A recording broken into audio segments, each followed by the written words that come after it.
Bueno, estamos nuevamente con ustedes en este su programa, Entrevista Universal VIP, vía Universal TV Digital, y tenemos el honor, nuevamente les digo, de que nos acompaña el doctor Manuel Besa Fluker. Habíamos conversado ya en la primera etapa acerca de su vida personal, luego hemos pasado a la vida profesional, nos hemos extendido un poquito, pero ahora nos concentramos en lo que es la visión y proyección hacia el futuro. ¿Cómo ve de acá a unos años? ¿Cómo quisiera que esté el Perú? ¿Cómo quisiera que esté el mundo de acá a unos años, Manuel? Cuando ya no estemos en este planeta, porque acá estamos de paso prácticamente, ¿no? Pero justamente con los libros que él ha escrito, con las profesiones que él ha estudiado, con los alumnos que tiene, porque él es catedrático de una universidad muy importante en el Perú.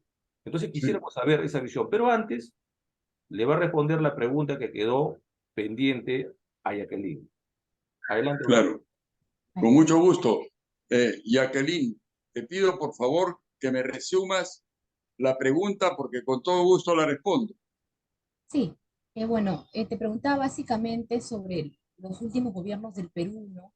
Y bueno, te mencioné sobre el tema de que, bueno, algunos han estado incluso en prisión y metidos en temas de corrupción y hasta presos, ¿no? Entonces, te preguntaba, ¿cuál es la impresión política que tienes tú en estos momentos, ¿no? En vista de que hay tanta delincuencia, porque es un tema que no hemos tratado, ¿no? Hay delincuencia ahora hasta cibernética que se meten en tu computadora, violan la privacidad de tu celular, delincuencia en la calle, delincuencia con diferentes modus operandi, ¿no? Que no estamos libres una persona de afrontar. Entonces, ¿qué crees que es lo que, bueno, mi pregunta era basada a eso, ¿no? Sobre también tu opinión sobre la actual coyuntura política que vivimos acá en el Perú y estos Mira, temas relacionados a la corrupción. gracias por la pregunta. La delincuencia no puede ser solamente entendida como un problema de falta de seguridad. Hay múltiples factores para explicar cada fenómeno social, económico, político, cultural. Lo demás es simplismo. No se trata de poner más motos o más policías, no. Eso es parte del problema, no, o parte de la solución. La inseguridad ciudadana es muy grande en el Perú, pero eso tiene raíces profundas y yo no estoy acá justificando nada, sino explicando económica y sociológicamente el fenómeno. El fenómeno de la delincuencia crece porque no hay empleo, porque hay miseria, porque hay pobreza, porque hay hambre, porque hay necesidad.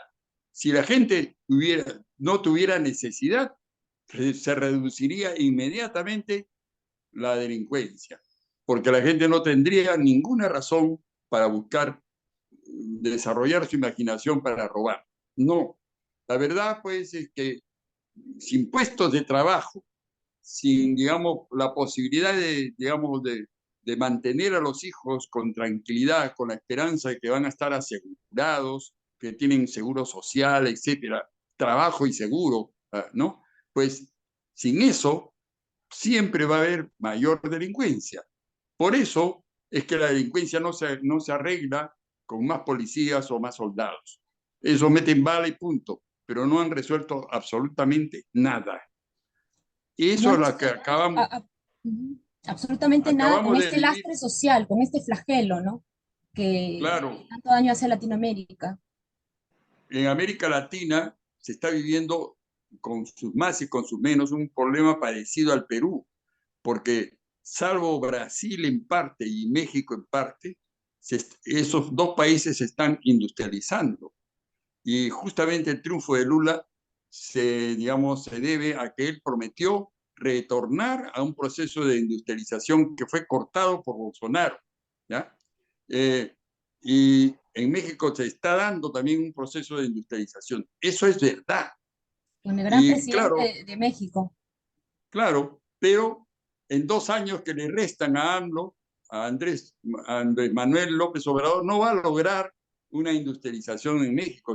Ojalá que el próximo continúe con un proceso de Continúe con esa industrialización que ya, ideología de nacionalismo y de amor a la patria, ¿no? Y a los claro, sentimientos patriotas. tiene que haber una base de conocimiento, porque más allá del nacionalismo, que es una necesidad, digamos, se necesita que la gente tenga una base fundamental de conocimiento para saber que si no hace eso, no va a haber futuro. Ahora, peor todavía, con los problemas ecológicos del cambio climático. Estamos sufriendo las consecuencias directamente de un cambio climático. Aquí en Huacho nunca ha habido un verano tan fuerte como en este momento lo hay. Estoy solamente a 150 kilómetros al norte de Lima. Más al norte, en Piura, es un infierno, ¿no? Las lluvias y todo eso.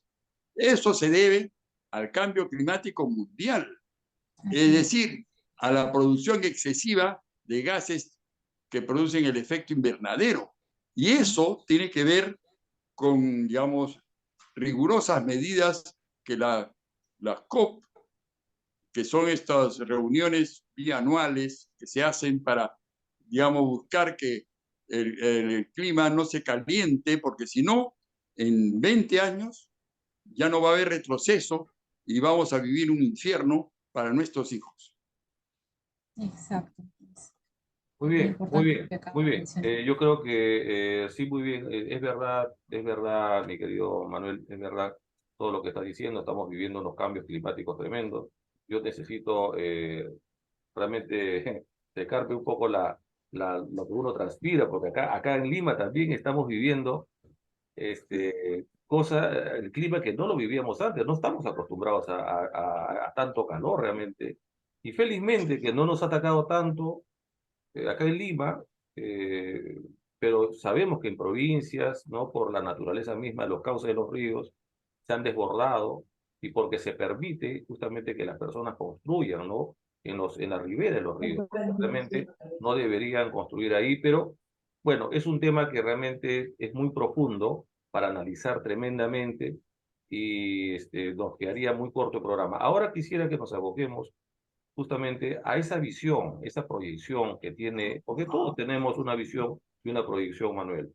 ¿Cómo te gustaría ver acá, de acá, lo que tú decías hace un rato, de acá a unos 20 o 30 años quizás, no solamente al Perú, sino a los países de la región, al mundo en general?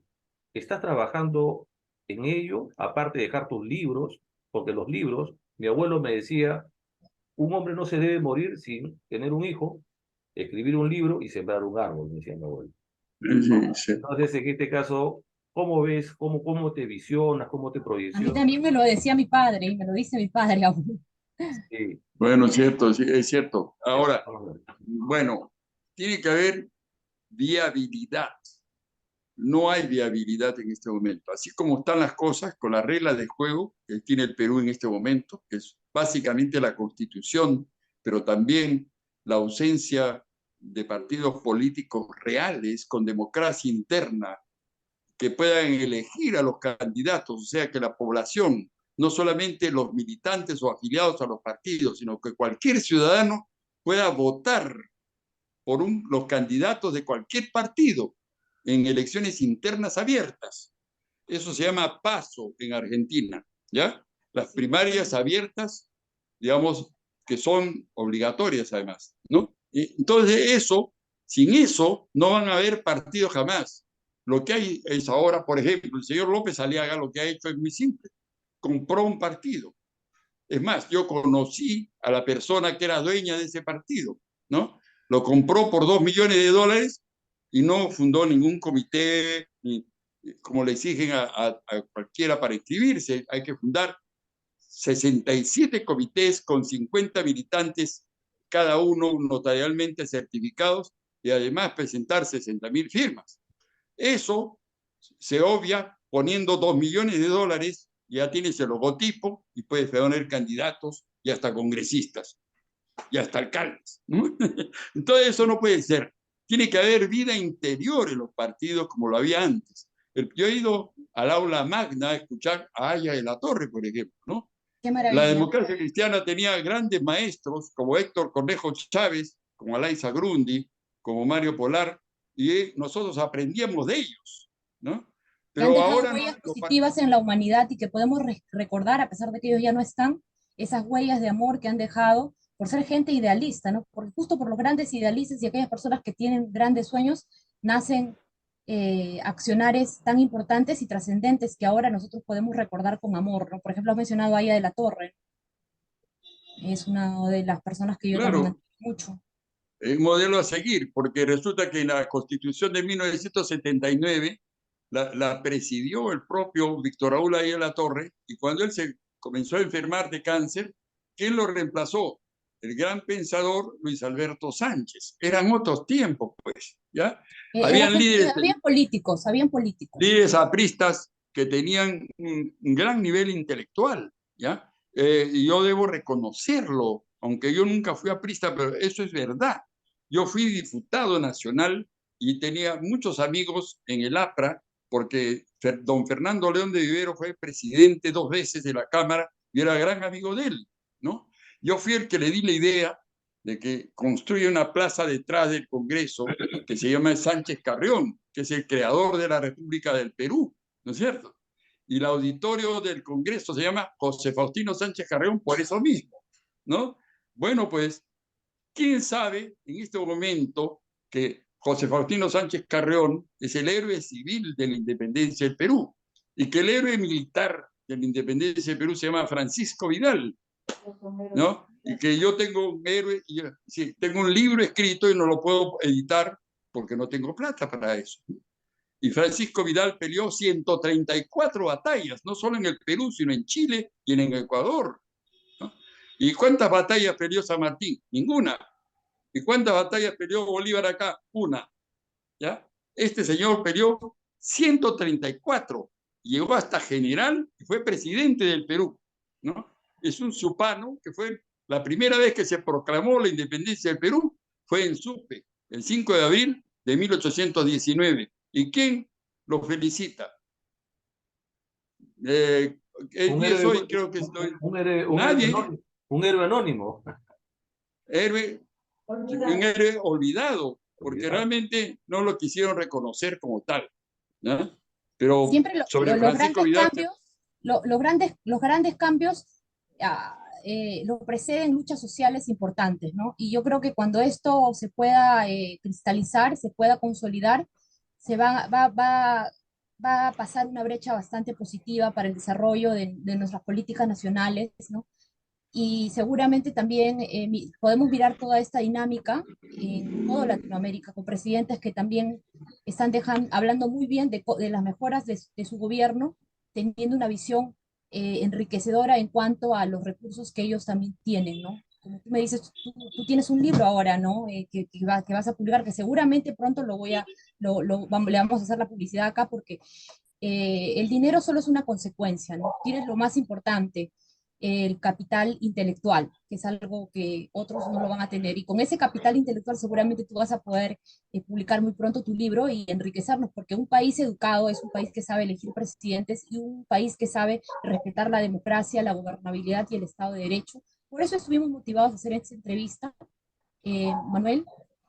Me gustaría que nos hables, tú, ya que nos has hablado de políticos importantes, que has mencionado a don Víctor Raúl Ayala Torre, a quien respetas mucho, igual que también yo lo respeto bastante. Eh, ¿Cuál es tu concepto de democracia? Si podrías un poco mencionarlo. bueno, sí, claro. A ver, la democracia tiene varios elementos constitutivos. El primer elemento y el más conocido es la capacidad que tiene el pueblo de elegir a sus propias autoridades. Pero hay dos mecanismos democráticos, el mecanismo indirecto y el mecanismo directo. El mecanismo indirecto es el que realizamos cuando cada 5 años elegimos parlamentarios o elegimos al presidente.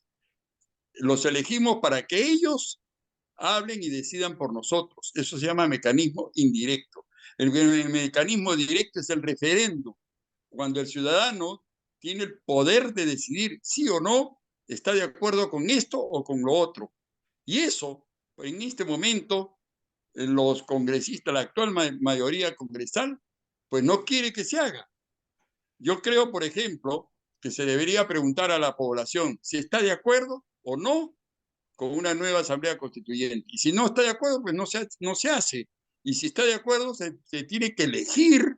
Y ahí hay un montón, una sarta de mentiras que se vienen diciendo que si se hace una nueva constitución va a ser como la de Cuba, como la de... ¿Por qué?